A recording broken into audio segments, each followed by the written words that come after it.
Just like you can't see the Empire State Building while you're standing on it, you can't see the Brooklyn Bridge while walking across it.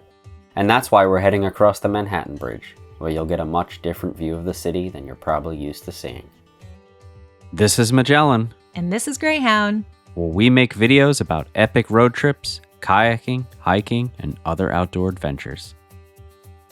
Like the Brooklyn Bridge, it's cool to check out the Manhattan Bridge before you cross it. Just head to DUMBO, a neighborhood in Brooklyn, and short for Down Under the Manhattan Bridge Overpass.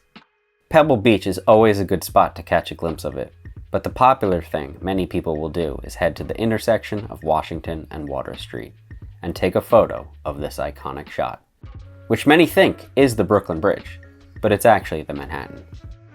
It does make sense given how close they are. When you're done, it's time to head to the corner of Sands and J Street. If you're coming from Manhattan, the entrance is at Bowery and Canal Street in Chinatown. Just make sure to look for signs to ensure it's the walking path and not the biking path, which is separate. No matter which way you come, if you've walked across the Brooklyn Bridge, you'll be surprised at the remarkable lack of people here. It's definitely more of a locals bridge and not a tourist spot, and the chain link fence across isn't exactly ideal for photo ops. There are, however, several cutouts that have been made across the span of the walkway, and you can get some great shots of the iconic Brooklyn Bridge with downtown Manhattan behind it.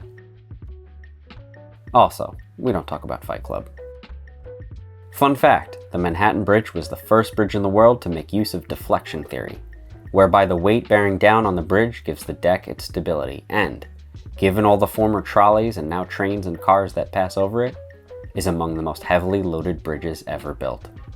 The use of light trusses influenced many suspension bridges that were built after it. It does have quite a history of repairs too, though, over its 100+ year history. Originally referred to as Bridge Number 3, and thankfully renamed, it's the youngest of the 3 bridges after the Brooklyn and Williamsburg were built. Not fun fact, the trains passing by are loud and bone-thumping. If you're afraid of heights, between the train shaking the whole bridge and the wind, you may want to reconsider doing this. Otherwise, it's not too big a deal. After a few more well-placed cutouts and views, you'll be nearing the end of the bridge, and there are a few more spots where you can get some pretty interesting perspectives of the city. From here, get some soup dumplings in Chinatown, head back from where you came for the great views of the city again, or really just to have some sick pizza in Brooklyn. Or maybe you could make this a part of what's called the BMW Walk, where you cross the Brooklyn, Manhattan, and Williamsburg bridges, all in one fell New York City swoop. Looking to see what walking the Williamsburg Bridge is like? Stay tuned for our next video. Otherwise, we'll see you on the trails or in the water.